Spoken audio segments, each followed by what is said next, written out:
तो स्वागत है आपका हमारे एक नई तरीके की वीडियो के अंदर जहां पर मैंने डिसाइड किया कि एक टियर लिस्ट बनाते हैं देश के अलग अलग शहरों की। और मैंने डिसाइड किया कि मैं सिर्फ वो शहर चूज करूंगा जहां पर मैं 2 दिन से ज्यादा ठहर चुका हूं। अब यहाँ पे हमारा चैनल तो इंफ्रास्ट्रक्चर के बारे में है, तो इंफ्रास्ट्रक्चर के बेसिस पे मैं शहर को जो है जज करूंगा ही, लेकिन इंफ्रास्ट्रक्चर के अंदर भी मैं ब्रेक डाउन करूंगा। इसके बाद में मैं बात करूंगा लोगों की कि किस तरीके से लोगों ने बिहेव किया, क्या मेरे साथ में कोई स्कैम हुआ उस शहर के अंदर, कैसे मुझे लगे वहां के लोग वगैरह। इसके ऊपर भी मैं शहर को जज करूंगा। इसके बाद में यहाँ के फूड के बेसिस पे भी मैं जज करूंगा, क्योंकि किसी भी शहर में जब मैं जाता हूँ तो वहाँ का फूड टेस्ट करना मेरे लिए बहुत जरूरी होता है। और लास्टली, बिकॉज अगेन ये इंफ्रास्ट्रक्चर का चैनल है, तो हम शहर का फ्यूचर किस तरीके से होगा इसको देखते हुए भी शहर को जज करेंगे। तो मैंने कुछ ऐसे शहरों के नाम लिए हैं जो मे बी मेगा सिटीज नहीं है या रैंकिंग में नहीं आती है, लेकिन वहां पर मैं कुछ दिनों के लिए रुका जरूर हूं। तो शुरू करते हैं। सबसे पहले हमारा शहर है पुणे। तो सबसे पहले इंफ्रास्ट्रक्चर के मामले में अगर मैं पुणे को जज करने जाऊं, तो पुणे के पास में कुछ खास है नहीं ऑफर करने के लिए आज के डेट में। A minute. Who are you? Pune की मेट्रो देश के अंदर बनी हुई one of the fastest metro systems तो है, लेकिन जब तक ये पूरी कंप्लीट नहीं होती तब तक इसका पूरा पोटेंशियल लोग जो है ले नहीं पाएंगे। अभी जो लाइन खुली है वहां पर लाखों लोग इसका इस्तेमाल कर तो रहे हैं, लेकिन फिर भी पुणे की जो अभी भी ज्यादातर जनता है वो रोड्स के जरिए ट्रैवल करती है। जो पुणे की पीएमबीएल के बस सर्विस है, महामंडल जो है यहाँ पे बस चलाने वाला बहुत घटिया है। कुछ भी काम जो है यहाँ पे ठीक से हो नहीं रहा है। और मोटरसाइकिल्स, कार्स, ये इस शहर के लिए एक नेसेसरी आइटम बनती जा रही है। पुणे रिंग रोड का काम जो है वो भी कुछ दिन पहले ही शुरू हुआ, जबकि दशकों से वो खींचा चला जा रहा था। देश के टॉप 10 सिटीज में आने के बावजूद पुणे के पास में एक डेडिकेटेड एयरपोर्ट नहीं है। डेडिकेटेड से मेरा मतलब ये है, जो एग्जिस्टिंग पुणे का एयरपोर्ट है लोहेगांव वाला, वो एक्चुअली एक मिलिट्री एयरपोर्ट है या एयरफोर्स बेस है कह सकते हो, जहाँ पे से सिविलियन ऑपरेशंस भी होते हैं, जिसकी वजह से लिमिटेड कैपेसिटी ऑफ एक्सपांशन है, लिमिटेड कैपेसिटी ऑफ यहाँ पर फ्लेक्सिबिलिटी है। और पुणे के पुरंदर में बनने वाले एयरपोर्ट को लेकर बहुत जमाने से बातें हो रही है, लेकिन काम उसके ऊपर कुछ खास हो नहीं रहा है। जबकि पुणे के एमपी इस बार खुद एविएशन मिनिस्टर है, तो यहाँ पर पुणे इंफ्रा के मामले में बहुत ज्यादा आगे नहीं है, लेकिन फिर भी होपफुली फ्यूचर में जो है यहाँ का इंफ्रास्ट्रक्चर इंप्रूव होगा, क्योंकि प्रोजेक्ट्स पे काम शुरू हुआ है। मुंबई पुणे एक्सप्रेसवे की कनेक्टिविटी तो है, लेकिन हम उसे पुणे का कंसिडर नहीं कर सकते। नेक्स्ट यहाँ पर आते हैं लोग। पुणे के अंदर बहुत ज्यादा नकचढ़े लोग रहते हैं।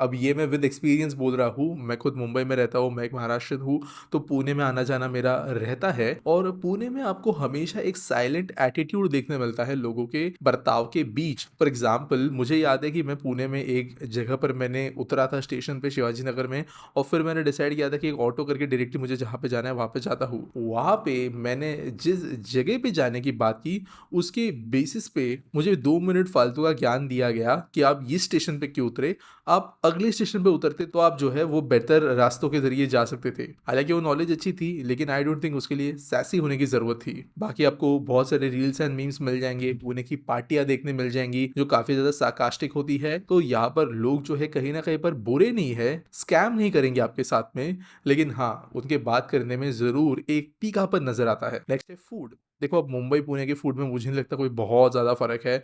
दोनों शहर ऑलमोस्ट मर्ज हो चुके हैं, तो यहाँ पर एक टिपिकल जो महाराष्ट्रन कुजीन होती है वो पुणे में अच्छी मिलती है, so I would count it an average. लेकिन अब बात करें फ्यूचर की, जो कि एक्चुअली सबसे बड़ा डिसाइडिंग फैक्टर होगा इस टियर लिस्ट के अंदर। देखो, पुणे के अंदर आईटी इंडस्ट्री जो है वो बेंगलुरु और हैदराबाद के बाद में सबसे बड़ी है। अच्छी बात ये है कि शहर सिर्फ आईटी पर डिपेंडेंट नहीं है बेंगलुरु हैदराबाद के जैसे। पुणे का ऑटोमोटिव सेक्टर भी बहुत बड़ा है, पुणे का इंडस्ट्रियल सेक्टर भी बहुत बड़ा है, पुणे का एजुकेशनल सेक्टर भी बहुत बड़ा है, और स्पेशली यहाँ का जो मैन्युफैक्चरिंग वाला सेक्टर है ये हो रहा है काफी तेजी से डेवलप। तो यहाँ पर मुझे काफी उम्मीदें है इसके फ्यूचर से। तो मैं इस शहर को दूंगा बी टियर। अब ये क्यों?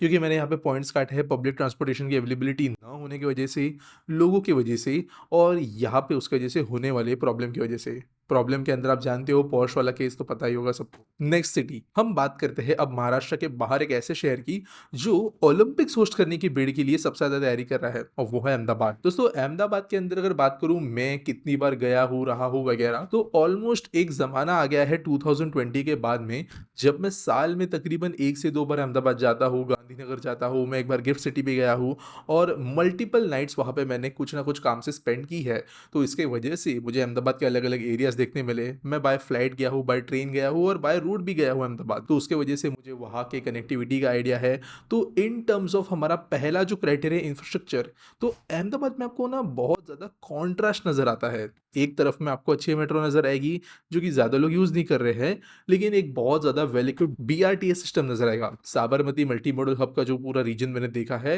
ये बहुत ही ज़्यादा अच्छे से डेवलप्ड है। ज़्यादातर रोड्स जो है, वो वेल मैनेज तो नहीं है या बहुत ज़्यादा वहाँ पे लोग बढ़िया गाड़ी चला रहे हैं, ऐसा तो नहीं है, लेकिन गड्ढे वगैरह आपको देखने नहीं मिलेंगे। फ्यूचर की बात करें तो अहमदाबाद मेट्रो अभी बहुत ज़्यादा एक्सपांड हो रही है, गांधीनगर तक ऑलरेडी पहुंच गई है, गिफ्ट सिटी के बॉर्डर तक पहुंच गई है और गिफ्ट सिटी के अंदर जाने के लिए ऑलरेडी यहाँ पे अप्रूवल्स लेने का काम चल रहा है। साबरमती रिवर फ्रंट के ऊपर थीम पार्क बन रहा है, नया एक कल्चर एंड कन्वेंशन सेंटर बन रहा है। तो अहमदाबाद के अंदर इंफ्रास्ट्रक्चर प्रोजेक्ट्स जो आ रहे हैं उसकी कोई कमी नहीं है। एट द सेम टाइम अगर मैं अहमदाबाद की बात करा तो आई थिंक अहमदाबाद, गांधीनगर और गिफ्ट सिटी को एक ही क्लस्टर में काउंट करना चाहिए।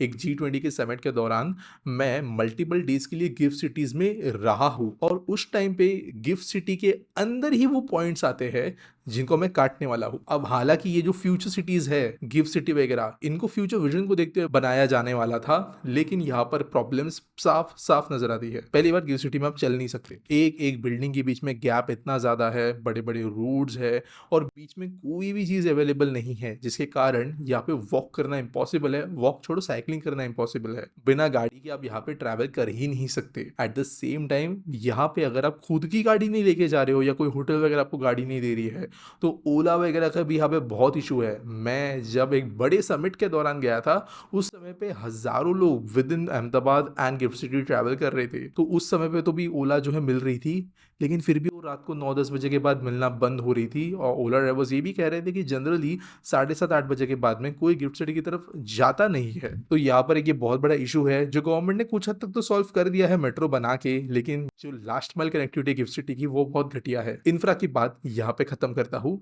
आगे बढ़ता हूँ हमारे सेकेंड चीज की तरफ, जो कि है हमारा अबाउट पीपल। देखो, लोग मुझे अहमदाबाद के अब तक जितने मिले हैं वो अच्छे मिले हैं। मोस्टली तो मैं गवर्नमेंट एम्प्लॉय से ही मिला हूँ या कुछ ऐसे जो बिजनेस ओनर्स वगैरह होते हैं उनसे मिला हूँ, तो उनके साथ में इंटरेक्शन अच्छा रहा है। कभी भी एक सैसी या नॉन हेल्पफुल एटीट्यूड मुझे देखने मिला। लैंग्वेज बैरियर होने के बावजूद गुजराती और हिंदी में ज़्यादा फर्क ना होने की वजह से एक ईजी कम्युनिकेशन हो जाता है, लेकिन उसके लिए कभी कोई एटीट्यूड दिखाते हुए मुझे नज़र नहीं आया, जो आने वाले स्पेशली कुछ दूसरे शहरों के अंदर मैं ज़रूर उसके बारे में बात करूंगा। फूड की बात करूँ तो आई थिंक अहमदाबाद में मैं इनफ फूड ट्राई कर चुका हूँ and I think it's average. मुझे हर चीज़ में चीज़ नहीं पसंद।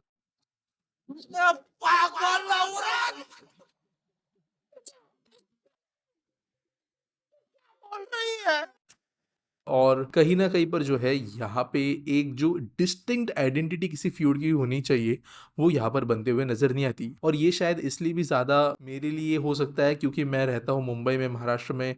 यहाँ पे मेरा जो विलेज है वो भी नॉर्दर्न महाराष्ट्र में, तो कुज़ीन्स बहुत सिमिलर हो जाती है, तो मुझे कोई ड्रास्टिक चेंज दिखता नहीं है। तो ये एक रीज़न हो सकता है फॉर अहमदाबाद। तो रैंकिंग दे देते हैं अहमदाबाद को यार। तो अहमदाबाद को मैं दूँगा बी टियर। यहाँ पे भी जैसे मैंने कहा, गिफ्ट सिटी की वजह से मैंने यहाँ पे बहुत सारे पॉइंट्स काटे हैं। यहाँ पे ये शहर का फ्यूचर के बारे में अगर मैं बात करूँ तो एम्बिशियस तो है, लेकिन फिर भी वो उतने स्पीड पे नहीं है जितने कुछ दूसरे शहर पे है। नेक्स्ट बात करते हैं एक सदर्न इंडियन शहर की, जो कि है बेंगलुरु। अब बेंगलुरु की पब्लिक ट्रांसपोर्टेशन की बात करें तो ये वो शहर है जहाँ पे अभी तो इस शहर की चड्डी टाइट है, लेकिन आने वाले कुछ समय में ये one of the most successful cities बन सकती है फॉर पब्लिक ट्रांसपोर्टेशन। अब ऐसा क्यों? बेंगलुरु जाना जाता है अपने ट्रैफिक प्रॉब्लम्स के लिए, लेकिन कोई ये बात नहीं कर रहा कि जो नम्मा मेट्रो की खुली हुई लाइन से वो हर 2 से 3 दिन में तकरीबन 9 से 10 लाख लोगों को अब सर्विस देना शुरू कर चुकी है। मैंने इंफ्रा न्यूज़ में भी ये बात कवर की थी, और ज़्यादा समय नहीं लगेगा जब डेली मिलियन का जो आंकड़ा है पैसेंजर्स का वो टच करना शुरू कर देगी नम्मा मेट्रो।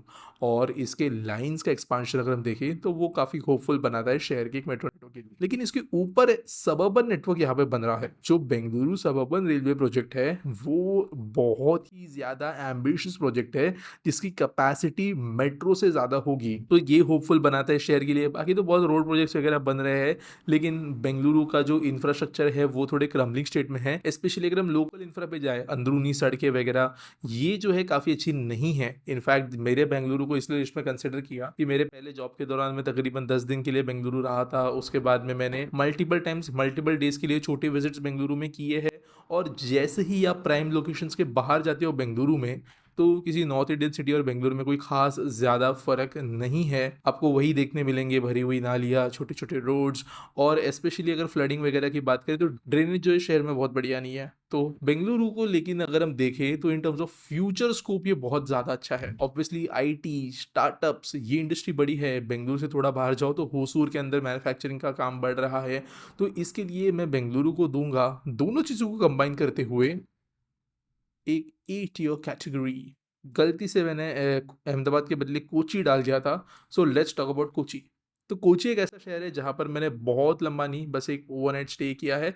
लेकिन जितने समय मैं दिन के दौरान कोची में था तो मैंने यहाँ पर बहुत ज़्यादा बाय रोड अलग-अलग रीजन्स को जो है वो देखा है, समझा है और इंफ्रास्ट्रक्चर के पॉइंट ऑफ व्यू से मैंने देखा है। अब बात करें इंफ्रा के मामले में तो देखो क्लीनलीनेस हो गया, रोड क्वालिटी हो गई, ये सब अच्छा है। लेकिन कोची में जो एक और दिक्कत मुझे देखने मिलती है, वो है ऐसे कनेक्टिविटी की जो कि शहर के आस-पास के रीजन्स के बाहर लोगों को ले जाया जा सके। केरला जो है ये बिना बसेस के फंक्शन नहीं कर सकता अनलेस एंड अनटिल आपके पास अपनी खुद की कार ना हो।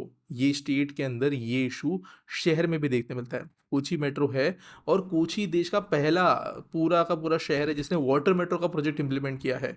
तो वहाँ पर ये चीज़ें की गई है पब्लिक ट्रांसपोर्टेशन के लिए, लेकिन कोई भी वाव इंफ्रा जो है वो कोची में नहीं है।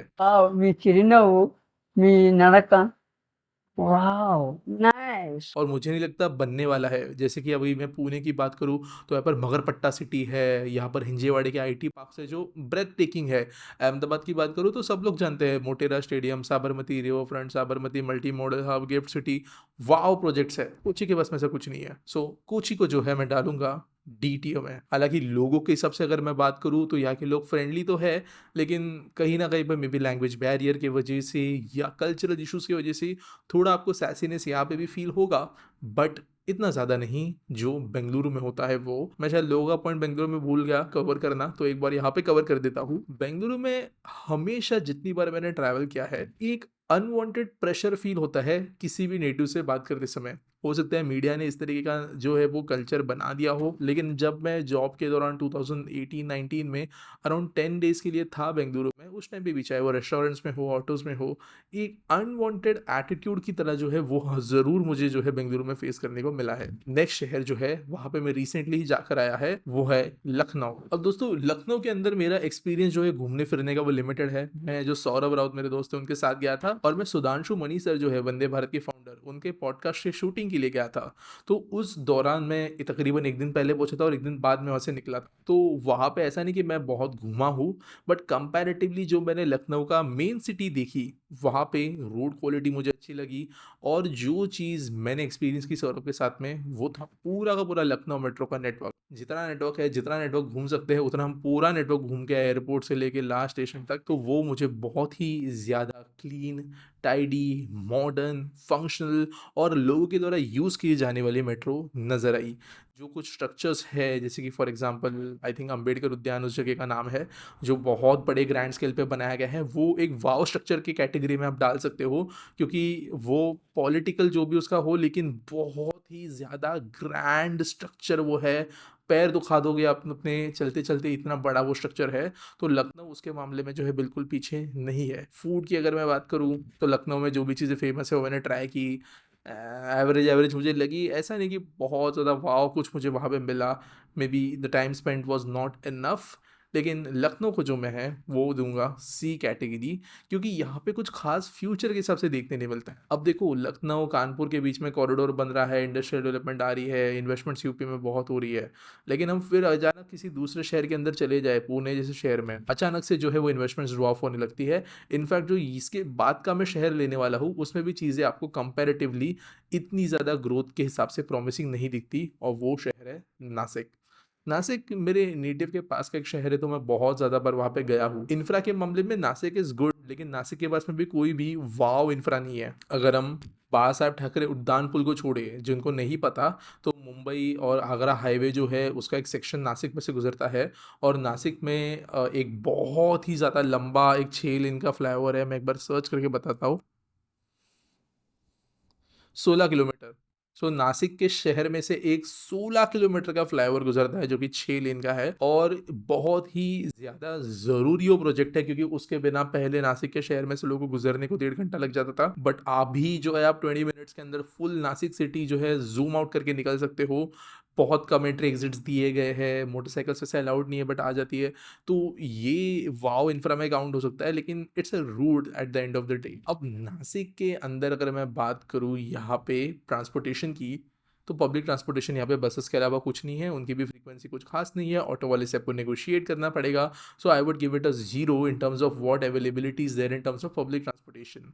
लोगों की बात करें तो लोग स्वीट है, अच्छे हैं, नॉर्मल है और यहाँ पे कोई लैंग्वेज का इशू नहीं आता है। नासिक खानदेश में आता है जहाँ पे हिंदी में बात करने में किसी को इशू नहीं आता है। So it's a good city and it's a rich city. और इन टर्म्स ऑफ अगर हम बात करें इंटरनल रोड्स हो गए, ड्रेनेजेस हो गए, ग्रीनरी हो गई, तो वो नासिक में अच्छी है। जो गवर्नमेंट से उन्होंने काफ़ी ज़्यादा टाइम स्पेंड किया है इन जगहों पे, लेकिन फिर भी नासिक के जो कुछ आइकॉनिक जगह है जैसे पंचवटी के जो घाट है वहाँ पे जितना ध्यान देना चाहिए उतना नहीं दिया गया है, बल्कि इधर उधर कुछ भी जो है अचानक बना दिया गया है, रोड ब्यूटिफिकेशन किया गया है जो ज़रूरी है बट जितना होना चाहिए शहर के हिसाब से उतना नहीं है।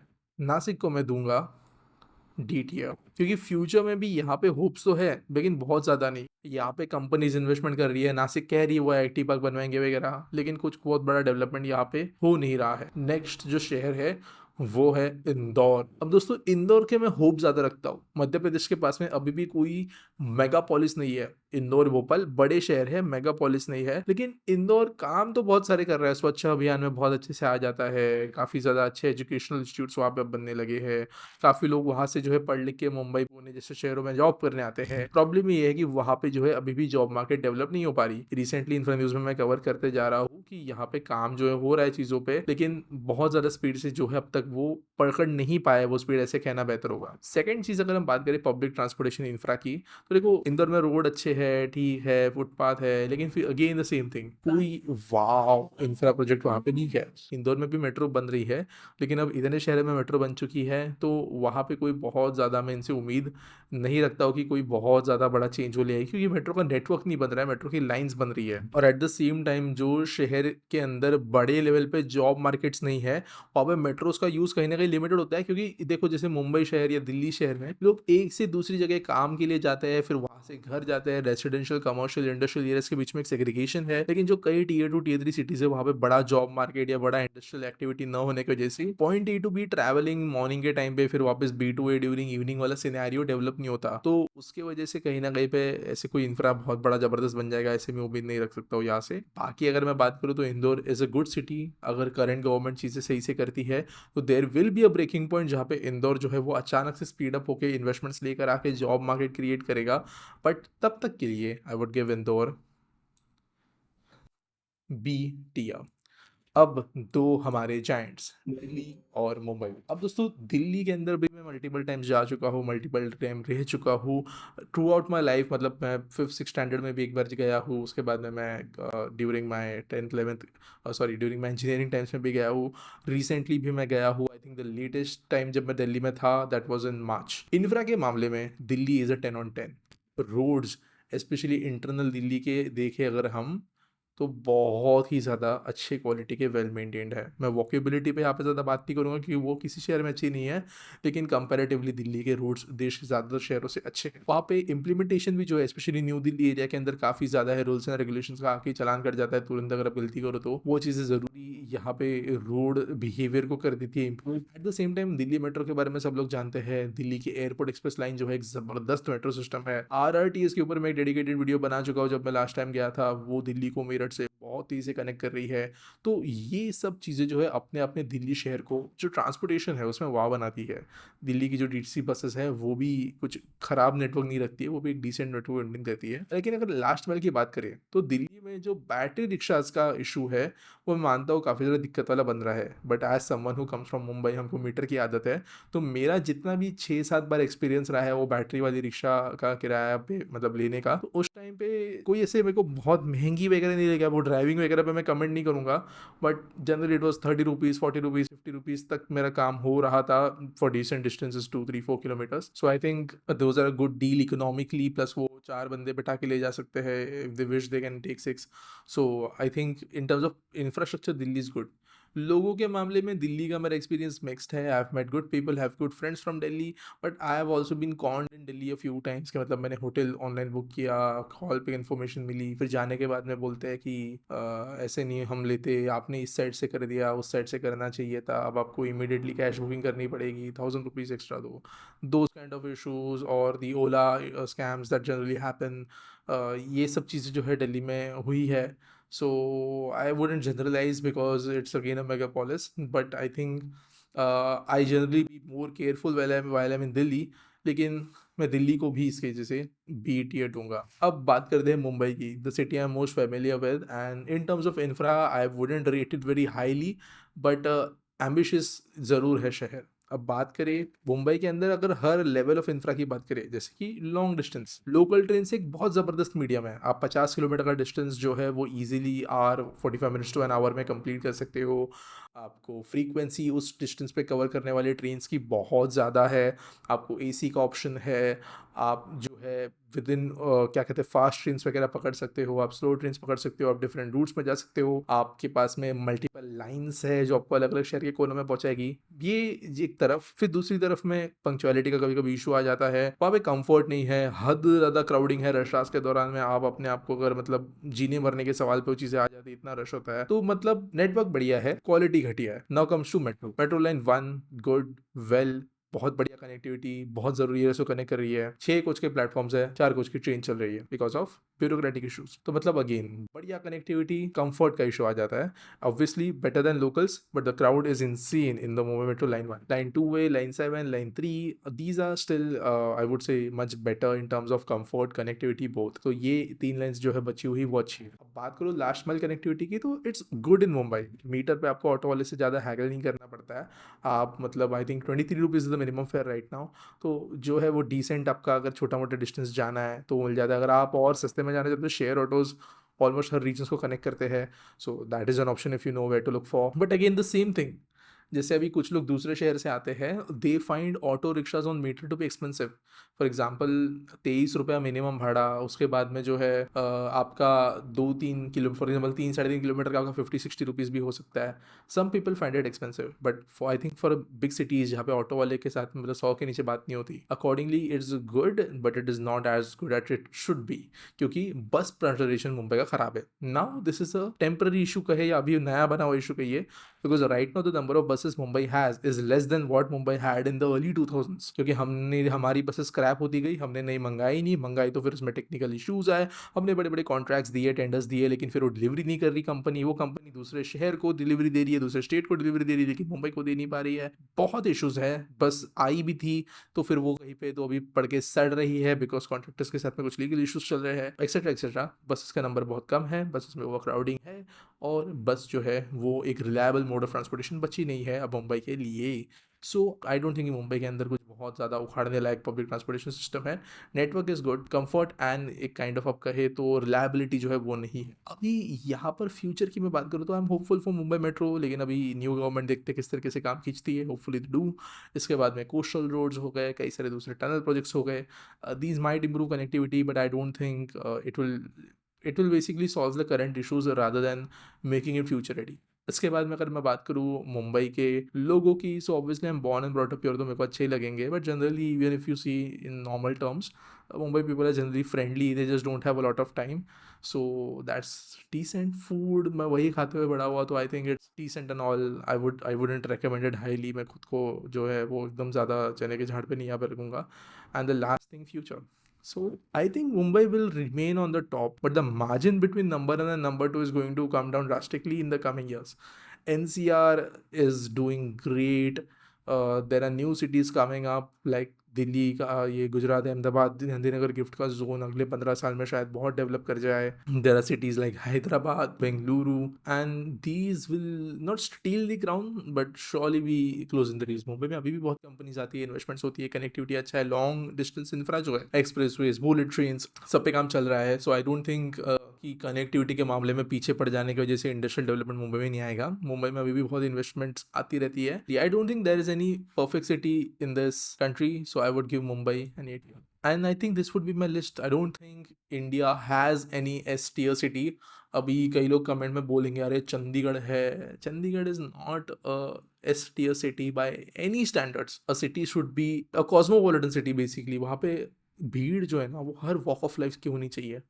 हर लोगों के लिए वहाँ पे जॉब होने से बाबू लोग और जिनके फॉरेन में बिजनेसेस है या फॉरेन में कोई पढ़ता है वो लोग किसी शहर में रहते हैं, उस तो उस शहर की इकोनॉमी जो है वो कहीं पे नहीं जाती। उस शहर की एक इंडस्ट्री होनी चाहिए जो उस शहर को सपोर्ट करे, उसकी पहचान बने। It can be multiple industries as well. Bengaluru IT जैसे टाइप में बहुत चीज़ें हो सकती है, वो नहीं है चंडीगढ़ जैसे शहर के पास में।